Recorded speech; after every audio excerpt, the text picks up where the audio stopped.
World War III has never been closer than it is right now. इस वक्त दुनिया में दो बड़ी ताकतें हैं जो इस वक्त तीसरी वर्ल्ड वॉर की तरफ दुनिया को लेके जा रही हैं। आपको पता है पहली जंग अजीम में कितने लोग हलाक हुए, दूसरी जंग अजीम में कितने लोग हलाक हुए, और अब जब तीसरी जंग अजीम होगी तो हलाकतों का जो रेशो होगा, मैं समझता हूं आदम अलैहिस्सलाम के ज़माने से लेकर अब तक दुनिया में जितनी हलाकतें हुई हैं वो एक तरफ तराजू के एक पलड़े में रखते हैं आप, और ये तीसरी जंग अजीम जो इसराइल की वजह से होने जा रही है उसमें जो हलाकतें होंगी वो तमाम रिकॉर्ड तोड़ देंगी, और उसका जिम्मेदार बरतानिया, अमेरिका और इसराइल होगा, जो दुनिया में सबसे ज्यादा तहजीब के ठेकेदार समझे जाते हैं। इसलिए मेरे सामने ये ना किया करो गोरे के अखलाक बहुत अच्छे होते हैं, थैंक यू से बात शुरू करता है, थैंक यू पे खत्म करता है। ये इनका थैंक यू क़यामत के दिन इनको खुदा के अजाब से नहीं बचाएगा। हमारा वो शख्स जो गाली से बात शुरू करके गाली पे खत्म करता है, खुदा की कसम इनसे अच्छा है। वो दुनिया में वो जुल्म और बर्बरियत नहीं करता जो ये लोग कर रहे हैं। बहुत आज ना एटीट्यूड एटीट्यूड एटीट्यूड, इनके अखलाक, इनकी सड़कें, इनके रोड, ओ भाई दुनिया का खून चूस रहे हैं ये। इस अखलाक का क्या कर रहे हैं आपने? इराक में जो भूख से बच्चों को मारा है वो किसने मारा है? मुसलमानों ने मारा है या इन 27 इत्तेहादियों ने मारा है? वो इराक अब तक अपने पांव पे खड़ा नहीं हो पाया है। उस तबाही का जो सैकड़ों बच्चे यूनाइटेड नेशन की रिपोर्ट के मुताबिक इराक में भूख से मरे हैं, उनका जिम्मेदार सऊदी अरब है, पाकिस्तान है, या वो 27 इत्तेहादी ममालिक हैं जो सारे गैर मुस्लिम कंट्रीज हैं जिन्होंने 27 मुल्कों ने मिलकर इराक पे हमला किया था और झूठा इल्जाम लगाया कि इनके पास केमिकल हथियार है। अब भी दुनिया को अगर होश नहीं आता और कुफ्र की हकीकत समझ में नहीं आती है, हमारे लिबरल और सेकुलर तबके को जो सुबह शाम उनके गुण गाते हैं, तो फिर आपको इसका अल्लाह के सामने हिसाब देना पड़ेगा। आज के जो अखलाक है ना दुनिया में, उनकी क्या वैल्यू है? बाप पर 1 रुपया खर्च नहीं करना, माँ के लिए, अब्बा के लिए ओल्ड हाउस, और अम्मा के लिए क्या है? बोलते क्यों नहीं भाई? ओल्ड हाउस है। कभी लड़ते नहीं अब्बा से, कभी लड़ते नहीं अम्मा से। इससे अच्छा वो बच्चा है जो कभी कभार अब्बा से लड़ भी लेता है, अम्मा से लड़ भी लेता है, लेकिन उसे पता है कि मैंने आखिरी दम तक इन बूढ़े माँ बाप को अपने से जुदा नहीं करना। वो लड़के तौबा इस्तिग़फ़ार कर लेता है, वो ज्यादा बेहतर है। देखने में ये बदतमीज लगेगा आपको, खुदा की नजर में इसका मकाम उससे ज्यादा है जो तमीजदार है। इस तमीज का करना क्या है आपने? कहां गई वो आलमी ताकत है?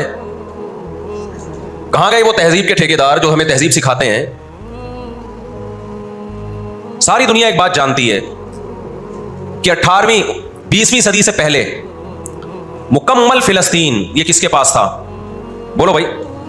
ये अरबों के पास था, मुसलमानों के पास था, एक अरब कंट्री था।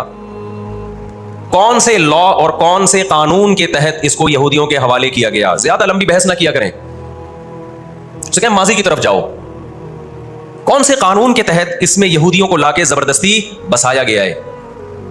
आज बहुत से लिबरल लोग, सेकुलर लोग, या वो मजहबी लोग जो असल में उनके दिमाग में सॉफ्टवेयर सेकुलरिज्म ही के इंस्टॉल हुए हुए हैं, उन्होंने लुबादा मजहब का उड़ा हुआ है। आज वो भी छुपे लफ्जों में इसराइल की हिमायत कर रहे होते हैं कि जी जमीनें तो फिलिस्तीनियों ने बेची थी यहूदियों को। आप अगर अपने मुल्क में किसी को जमीन खरीदने देते हो तो क्या इसका यह मतलब होता है कि कल वो आपका बाप बन जाए? दुनिया में कहीं किसी कंट्री में यह लॉ है क्या? आपने इजाजत दी अपने पड़ोस में आके किसी शख्स को रहने की, कल उसने आपके मकान पर भी कब्जा कर लिया, कल उसने अपनी रियासत का ऐलान कर दिया। दुनिया में कहीं भी इस बात को तस्लीम किया जाएगा? दुनिया में 2 बड़ी जंगें हो चुकी हैं, इन दोनों बड़ी जंगों में कहीं भी किसी मुसलमान का नाम बोलो नहीं आएगा, कहीं भी नहीं आएगा कि ये किसी फलां मुस्लिम की वजह से हुई है ये जंग। और अब तीसरी जंग अजीम की तरह ये जंग होगी, ये ध्यान में रखें। जो मौत के लिए लड़ता है उसको तो जमीन चाहिए ही नहीं, उसको अपना फर्ज अदा करना है। भाई नहीं हो सकता, ये नहीं हो सकता। आज वो इसराइल के सामने हथियार डाल दें, इसराइल उनको नेशनलिटी भी देगा, इसराइल वो लग्जरी लाइफ उनको देगा जो जिसका मैं और आप तसव्वुर भी नहीं कर सकते। वो लग्जरी लाइफ देगा उनको, लेकिन वो किसी कीमत पे भी आमादा नहीं होंगे। देखो, हम ना यहूदी के खिलाफ हैं, ना ईसाइयों के खिलाफ हैं, ना हिंदुओं के खिलाफ हैं, ना सिखों के खिलाफ हैं। हिंदू, सिख, ईसाई और यहूदी, इनके बारे में हमारे पास कुरान की वाज़ेह तालीमात है। ला इकराहा फिद्दीन क़द तबय्यन रुश्दु मिनल गई। दीन में कोई जबरदस्ती नहीं है, किसी शख्स को मजहब की तब्दीली पर मजबूर नहीं किया जाएगा, क्योंकि अल्लाह ने सीधा रास्ता और गलत रास्ता 2 और 2 4 की तरह बयान कर दिया है। जिसका दिल चाहे सीधे रास्ते पे चले, जिसका दिल चाहे बुरे रास्ते पे चले। कुरान ने यह भी वाज़ेह कर दिया कि आप किसी पर जबरदस्ती नहीं कर सकते, तलवार की जोर से किसी को इस्लाम में दाखिल नहीं कर सकते। ऐ अल्लाह, हमने इन गैर मुस्लिमों से सुलूक कैसा करना है यह भी कुरान ने बयान कर दिया। ला यनहाकुमुल्लाहु अनिल लज़ीना लम युक़ातिलूकुम फिद्दीन व लम युख़रिजूकुम मिन दियारिकुम अन तबर्रुहुम। 28वां पारा। जो भी गैर मुस्लिम है, चाहे वो यहूदी हो, चाहे वो ईसाई हो, चाहे वो हिंदू हो, सिख हो, बुद्धिस्ट हो, अल्लाह फरमाते हैं अल्लाह तुम्हें उनसे अच्छे सलूक से मना नहीं कर रहा, बल्कि अच्छे सलूक का अल्लाह तुम्हें हुक्म दे रहा है। हमारे नबी सल्लल्लाहु अलैहि वसल्लम जब कोई यहूदी बीमार होता उसकी भी अयादत के लिए इसी तरह जाया करते थे जैसे किसी मुसलमान की अयादत के लिए जाते। हमारे नबी की ज़ौजा एक यहूदी ख़ानदान से थी, वो अपने यहूदी ख़ानदान को हदिये दिया करती थी। हमारे नबी सल्लल्लाहु अलैहि वसल्लम ने इस अमल से उन्हें मना नहीं किया। हमारी दुश्मनी यहूदियों से नहीं है, ईसाइयों से नहीं है, हमारी दुश्मनी उन यहूदियों से है जो इसराइल को सपोर्ट कर रहे हैं। आप अगर कुरान उठा के देखें, अल्लाह ताला ने अपने महबूब तरीन पैगंबर मूसा करीमुल्लाह वक़र्रबनाहु नजिया, जिनके बारे में कुरान कहता है वो पैगंबर जिनको कोहे तूर पे बुला के मैं उनसे सरगोशियां किया करता था, उस पैगंबर को अल्लाह ने इस कौम की तरफ भेजा। किस कदर टेंशन दी यहूदियों ने मूसा अलैहिस्सलाम को, कैसे मोजज़े अपनी आंखों से देख रहे हैं। दर्जनों मरतबा लाठी को सांप बनते हुए देखा। आज यहूदी क्या कहते हैं कि बैतुल मक़दिस हमारा है, हमारे पैगंबर मूसा अलैहिस्सलाम, इब्राहीम अलैहिस्सलाम, याकूब अलैहिस्सलाम, इसहाक अलैहिस्सलाम, ये तो सारे हमारे पैगंबर हैं, ये सारे हमारे पैगंबर हैं, तो ये हमारा क़िबला है। ये अल्लाह कहते हैं हमने तुम्हें 2 चांस दिए बैतुल मक़दिस में, 2 चांस, 2 दफा हमने तुम्हें बैतुल मक़दिस पे गलबा अता किया, लेकिन जब जब तुमने बदअमाली की, तुम अपनी तारीख उठा के देखो, 2 दफा तुम्हारी बैतुल मक़दिस में धुनाई हुई है, 2 दफा तुम्हारी पिटाई हुई है बैतुल मक़दिस में, और वो तुम्हारी बदअमालियों की वजह से हुई है। तो यहूदियों के हाथ से जो बैतुल मक़दिस निकला है वो हमारी वजह से नहीं निकला, वो किसकी वजह से निकला है? उनकी अपनी नाशुक्रियां और अपनी बदअमालियों की वजह से निकला है। अल्लाह ने फिर ईसाइयों को गलबा अता किया बैतुल मक़दिस पे। दुनिया में 3 मस्जिदें ऐसी हैं जो अल्लाह की नजर में बहुत मुक़द्दस हैं, और उन पर हुकूमत करने का हक, कंट्रोल करने का हक उसी को है जो अल्लाह के दीन बरहक को मानने वाले हैं। ये इस्लाम की रोशनी में, एक मस्जिद हराम, एक मस्जिद नबवी और तीसरी मस्जिद अक्सा, ये इस्लाम की रोशनी में। और दुनिया के कवानीन की रोशनी में भी देखा जाए, हो सकता है यहूदी कहे मैं इस्लाम को नहीं मानता, अमेरिका कहे मैं इस्लाम को नहीं मानता, आप ना माने इस्लाम को, लेकिन आप रियासतों के हुकूक के तो कायल है ना। 18वीं 19वीं सदी के आखिर में दुनिया में जिन जिन ममालिक की लकीरें खिंच चुकी थी, पूरी दुनिया का मुआहदा है, पूरी दुनिया का एग्रीमेंट है कि जिस रियासत को हमने तस्लीम कर लिया हम उसके खिलाफ मुसल्लह लड़ाई, बोलो ना, नहीं लड़ सकते। मुझे एक बात बताओ, आज अगर बरतानिया उठ के पाकिस्तान पे हमला करता है, दुनिया किसको बुरा भला कहेगी? बोलो ना, क्या हो गया? बरतानिया को कहेगी ना। अगर वो कहेगी मैं यहां पहले हुकूमत करके गया हूं, यहूदी कहते हैं ना हमने बैतुल मक़दिस पे हुकूमत की है लिहाजा हमारा हक है। भाई हुकूमत तो ब्रिटिश ने भी की है पूरे बर्रे सगीर पर, लेकिन आज क्या बरतानिया को इजाजत दी जाएगी कि चूंकि आप पहले हिंदुस्तान पे हुकूमत करके गए हैं लिहाजा आप दोबारा भी अटैक कर सकते हैं? क्या दुनिया के किसी कानून में इसकी इजाजत दी जा सकती है? यही कहा जाएगा भाई वंस अपॉन अ टाइम, अब जब एक कंट्री बन गया है और आपने उसको एज ए कंट्री तस्लीम कर लिया है, दुनिया ने तस्लीम कर लिया है, अब उसकी लकीरें खिंच चुकी हैं, अब उससे 1 इंच भी दुनिया में किसी कंट्री को उससे आगे बढ़ने की इजाजत नहीं होगी। होगी तो ये बैनुल अक़वामी लॉ और बैनुल अक़वामी कानून की रोशनी में जुर्म समझा जाएगा। फिलिस्तीन और बैतुल मक़दिस इस्लाम की रोशनी में भी मुसलमानों का है, और बैनुल अक़वामी क़वानीन की रोशनी में भी किसका है? मुसलमानों का है वो। तो 2 वजूहात हैं। तो आप बताओ, इतनी बड़ी वजह के होते हुए क्या फिलिस्तीनी वो मस्जिद छोड़ सकते हैं क्या? आज हमारी मस्जिद पे कोई शख्स आए, कोई दूसरे मौलवी साहब आ जाएं कि मैं मस्जिद पे कब्जा करना चाहता हूं, क्या कमेटियां कब्जा करने देती हैं? बोलो भाई क्या हो गया? नहीं देती। हालांकि वही मौलाना साहब ही हैं, लेकिन फिर भी कोई कब्जा कर ले, इंसान बर्दाश्त कर लेता है, चलो जी एक मौलाना को निकाला तो दूसरा भी कौन आया है? तो मुसलमान ही आया है ना। लेकिन एक मस्जिद है, कोई हिंदू आके कहता है कि ये मस्जिद मेरे हवाले कर दो, जबकि उस मस्जिद के कागजात भी आपके पास हैं, मस्जिद आपके लिए रजिस्टर्ड है और एज ए मस्जिद रजिस्टर्ड है, तो क्या आप किसी गैर मुस्लिम के हवाले कर दोगे मस्जिद? उसका मुतालबा करना इल्लीगल भी होगा, और इस्लाम की रोशनी में हमारे लिए उसके हवाले अपनी मस्जिद को करना ये बहुत बड़ा जुर्म होगा। खुदा के सामने जवाब देंगे हम। बाज लोग सादा होते हैं, बात बड़ी गहरी कह जाते हैं। उसने कहा बात यह है कि सिर्फ आज़ाद दुनिया में फ़िलिस्तीन ही है, बाकी चाहे वो मुस्लिम कंट्रीज हो या गैर मुस्लिम, सब किसके कंट्रोल में है? बोलते क्यों नहीं? यहूदी के कंट्रोल में। आज़ाद तो सिर्फ फ़िलिस्तीनी ही है, वो कंट्रोल में नहीं आया अभी। अगर वो कंट्रोल में आया होता तो ये जंग ना हो रही होती। अभी कंट्रोल में तो हम और आप है मेरे भाई, और आप उनके कंट्रोल में। 1 अरब से ज्यादा मुसलमान हैं, 1 अरब से ज्यादा। और यहूदी कितना है? 1 करोड़ भी मेरा ख्याल है नहीं होगा। लेकिन ये 1 अरब से ज्यादा मुसलमान किसके कंट्रोल में है? और मैं आपकी इत्तला के लिए अर्ज करूं, इस वक्त इसराइल अमेरिका का गुलाम नहीं है, खूब समझ लें। अमेरिका की गिच्ची किसने पकड़ी हुई है? इसराइल ने पकड़ी हुई है। इसराइल इंडिया का गुलाम नहीं है, इंडिया की गिच्ची पकड़ी हुई है किसने? गिच्ची समझते हो? गिच्ची यहां से पकड़ के ना बंदा हिल ना सके, छोटा सा मुल्क है, साजिशों की वजह से, ताकत की वजह से नहीं, मकारियों और साजिशों की वजह से दुनिया को कंट्रोल में किया हुआ है। साजिशें किसे कहते हैं? एक बहुत ताकतवर आदमी जो आपके कंट्रोल में ना हो, आप उसके किसी राज पे मुत्तले हो जाएं, उसे किसी बुराई में डालें और खुफिया वीडियो बना लें आप, और बोलें जो मैं कह रहा हूं करता रहे वरना ये वीडियो लीक कर दूंगा। वो इंतहाई पावरफुल आदमी भी कंट्रोल में किसके आ जाएगा? एक इंतहाई कमजोर आदमी के कंट्रोल में। यहूदियों पर उनकी बदआमालियों की वजह से कुरान क्या कहता है? गुरिबत अलैहिमुज़िल्ला, इन्होंने पैगंबरों को कत्ल किया, इन्होंने मूसा अलैहिस्सलाम को सिर्फ सताया नहीं, बेइंतहा सताया। इतने सारे मुजज़े देखने के बावजूद इन्होंने ईसा इब्ने मरियम को अल्लाह का बेटा कहा, ईसा इब्ने मरियम को माज़ अल्लाह वलदुज़ ज़िना कहा, हालांकि इनकी अपनी किताबों में आज तक ईसा इब्ने मरियम की गवाही, उनके नबूवत के अलामात मौजूद हैं। आपको पता है यहूदी मदीना में क्यों आबाद हुए? आखिरी नबी के इंतजार के लिए, वरना मदीना और यहूदियों का आपस में कोई लिंक बनता नहीं है। ये लोग जाया करते थे सफर करके, रास्ते में मदीना का नखलिस्तान था।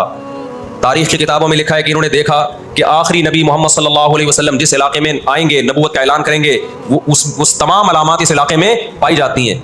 लेकिन नबी सल्लल्लाहु अलैहि वसल्लम के दुनिया में आने के बाद जैसे इन्होंने अपनी किताबों में ईसा इब्ने मरियम का तस्करा होने के बावजूद उनका इनकार किया, हसद और जेलिसी की वजह से, इसी तरह इन्होंने मोहम्मद सल्लल्लाहु अलैहि वसल्लम की नबूवत का इनकार किया। कुरान कहता है उसकी बेस भी क्या थी? हसद और जेलिसी। देखो अल्लाह का कायदा है कि दुनिया में जो हद से ज्यादा आगे निकलने की कोशिश करता है ना, अपनी औकात से ज्यादा, हक़्क़ुन अलल्लाहि अल्ला यरतफ़िअ शैउन इल्ला वज़अहु, नबी सल्लल्लाहु अलैहि वसल्लम ने फरमाया अल्लाह ने अपने ऊपर ये बात लाजिम कर ली है कि जो चीज भी हद से आगे निकलेगी अल्लाह उसको जमीन पे गिरा देगा। आज भी आपने देखा होगा ना, बहुत से लोग हर वक्त मैं करते करते तकब्बुर से दिमाग खराब होने लगता है।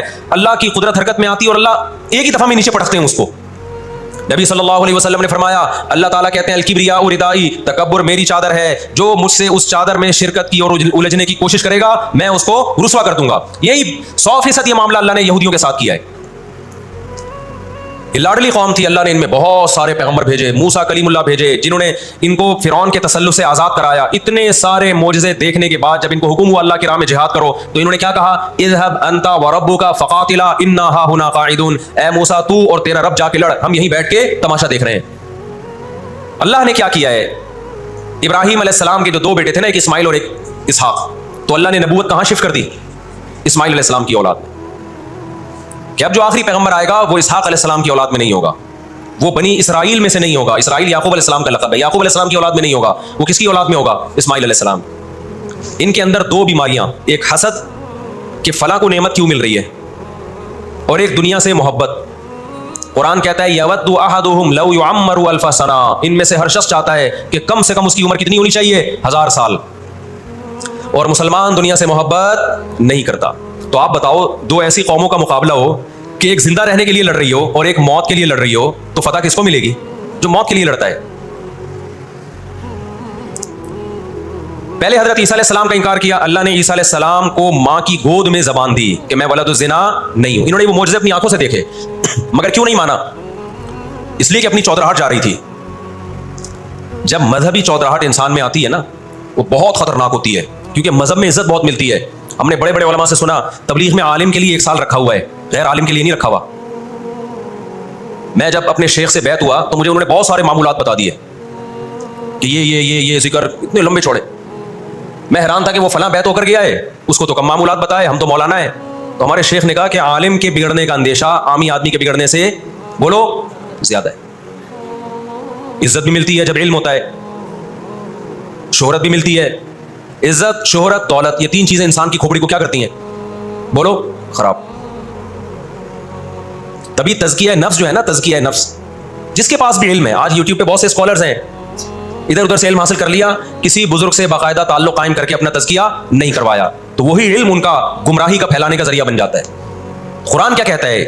इन लोगों में आना पैदा हो गई, हमने इनको इल्म, यहूदियों को इल्म पर भी दुनिया का इल्म भी दिया, दीन का इल्म भी दिया, और दाऊद और सुलेमान अलैहिस्सलाम के जरिए दुनिया में इनकी खिलाफत कायम हुई। तो बजाय अल्लाह के शुक्रगुजार बनने के तकब्बुर से खोपड़ी आउट होना, बोलो शुरू। अल्लाह से कोई नहीं लड़ सकता। जब तकब्बुर आएगा आपके अंदर, बजाय इसके कि आप अल्लाह का शुक्र अदा करो, बहुत बड़े हिस्से पर यहूदियों ने हुकूमत की है। ऐसे ऐसे पैगंबर अल्लाह ने यहूदियों को दिए जो ना ईसाइयों के हिस्से में आए ना मुसलमानों के हिस्से, यानी कसरत के एतबार से इतने ज्यादा।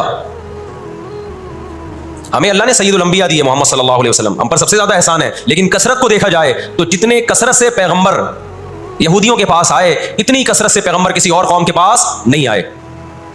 फिर अल्लाह ने दाऊद और सुलेमान अलैहिस्सलाम के जरिए इनको बड़ी बड़ी हुकूमतें दी, बैतुल मक़दिस इनका मरकज बना। लेकिन अल्लाह का शुक्रगुजार बनने के बजाय तकब्बुर से खोपड़ी आउट होना शुरू हो गई। अल्लाह ने इनसे निज़ाम हुकूमत लेके किसके हवाले कर दिया? बैतुल मक़दिस का, ईसाइयों के हवाले कर दिया। ईसाई बहुत थोड़े थे, लेकिन अल्लाह ने उन थोड़ों को इन ताकतवरों से लड़वाया और अल्लाह ने इनको मगलूब किया। इनके हाथ से बैतुल मक़दिस निकला और उसके बाद से अब तक इनके हाथ में बैतुल मक़दिस नहीं आया। मुसलमानों के पास आ गया, इनको नहीं दिया अल्लाह ने। 18वीं सदी के शुरू में, 17वीं सदी के एंड में, सन 1900 की बात कर रहा हूं मैं, 1901 1902 की, इससे भी कुछ टाइम पहले ये दुनिया में बिखरे हुए थे। दुनिया में किसी को इनसे दुश्मनी नहीं, लेकिन दुनिया में जहां भी गए कभी ऐसा नहीं हुआ कि इन्होंने साजिशें तर्क न की हो। हिटलर जो था ना दूसरी जंग अजीम में, मैं तो जर्मनी गया हूं ना, मैंने वो कब्रिस्तान भी दिखाया था यहूदियों का। हिटलर ने यहूदियों पे बहुत ज्यादा जुल्म किया, जो बिल्कुल गलत किया। हम उस जुल्म को कभी भी हौसला अफजाई नहीं करते, देगों में उठा उठा के जिंदा डाल दिया करता था। हम इस अमल में हिटलर की बिल्कुल भी हौसला अफजाई नहीं करते, इस अमल को अप्रिशिएट नहीं करते। लेकिन उसने एक तारीखी अल्फाज कहे थे, उसे पता था दुनिया मुझे बुरा कहेगी बाद में कि लाखों यहूदी मार दिए मैंने। उसने कहा मैं चाहता था सबको कत्ल कर देता, एक भी जिंदा ना छोड़ता, लेकिन कुछ मैं जिंदा छोड़ के जा रहा हूं,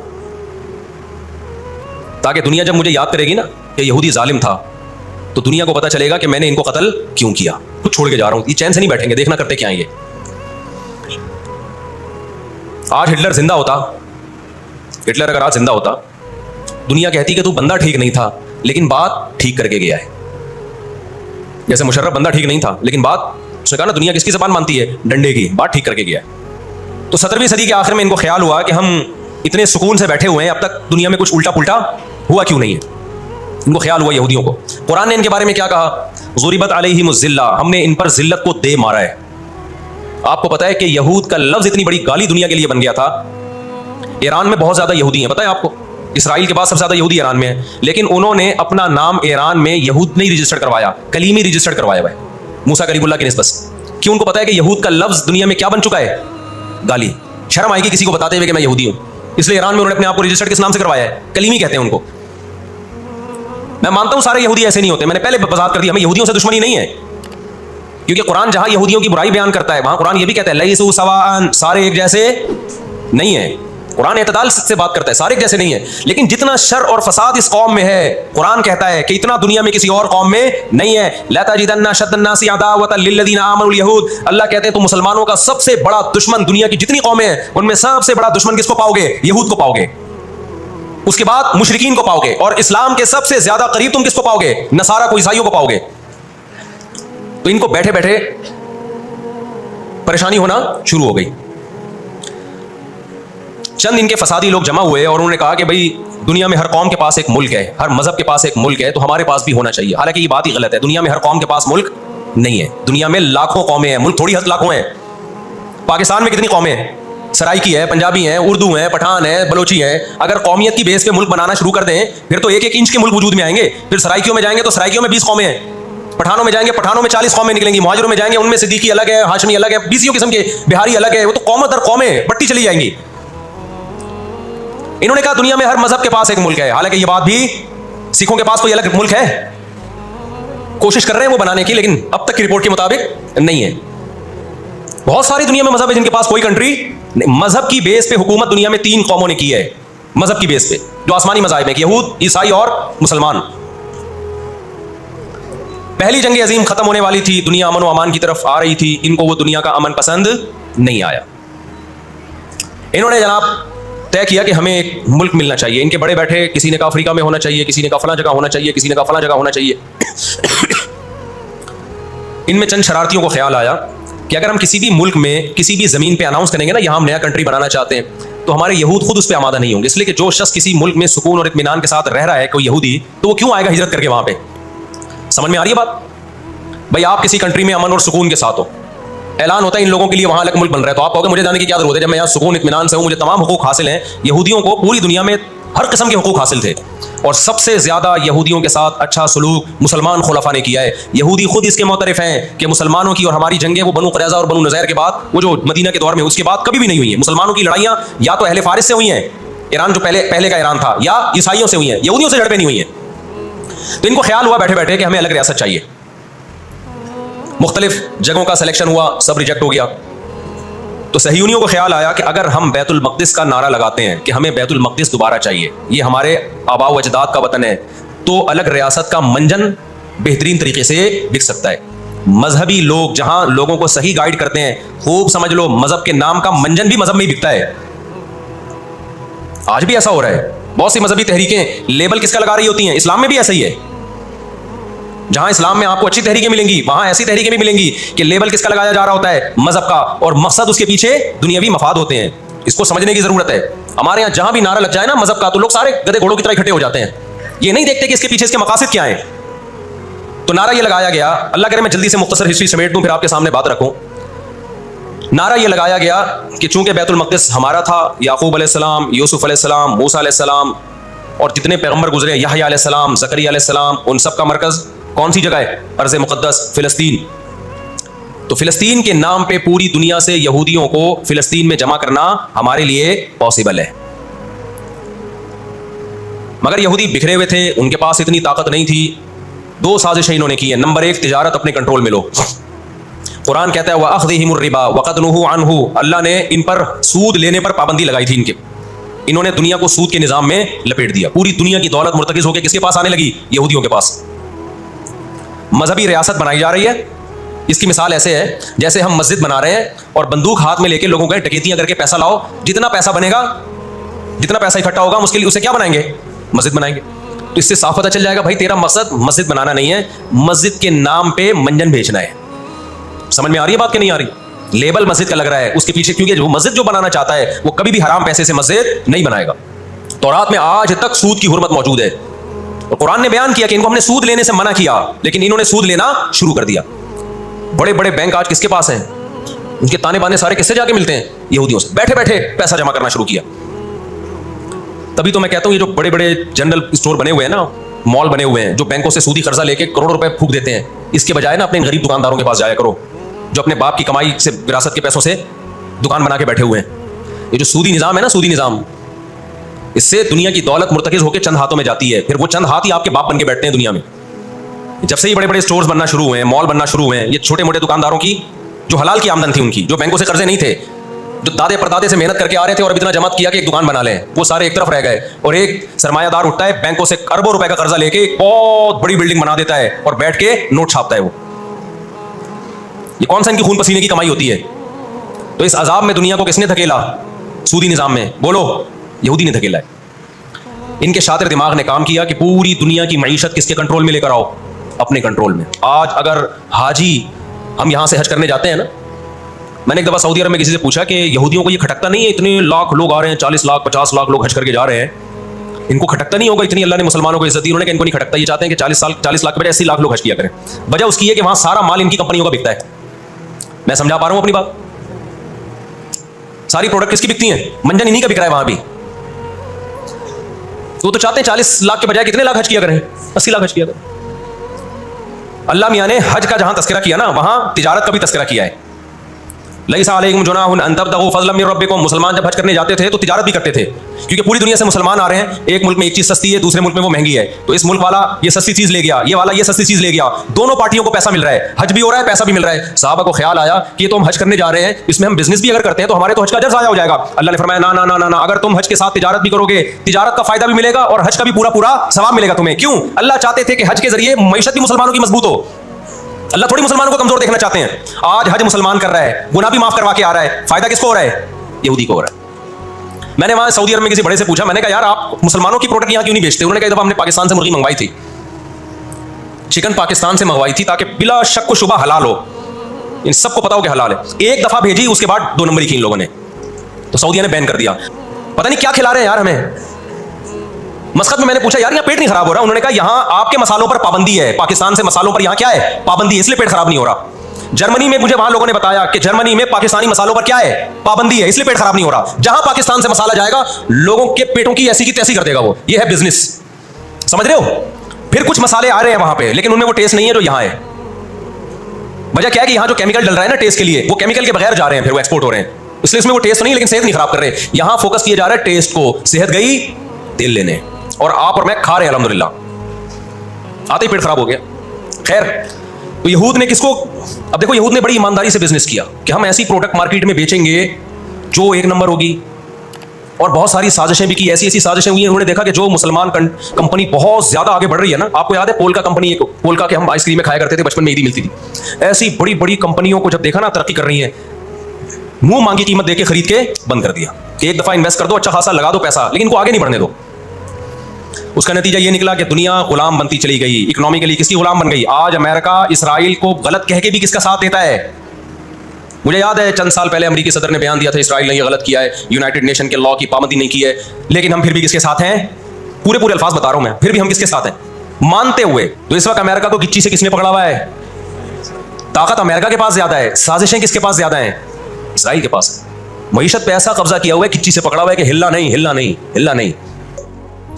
और कमाल की बात है, राहत अंधूरी का एक शेर है ना, कि मुझे शेर तो याद नहीं रहा, उसका मफहूम याद रह गया है कि हमारे कातिलों को कहां ढूंढते फिरोगे।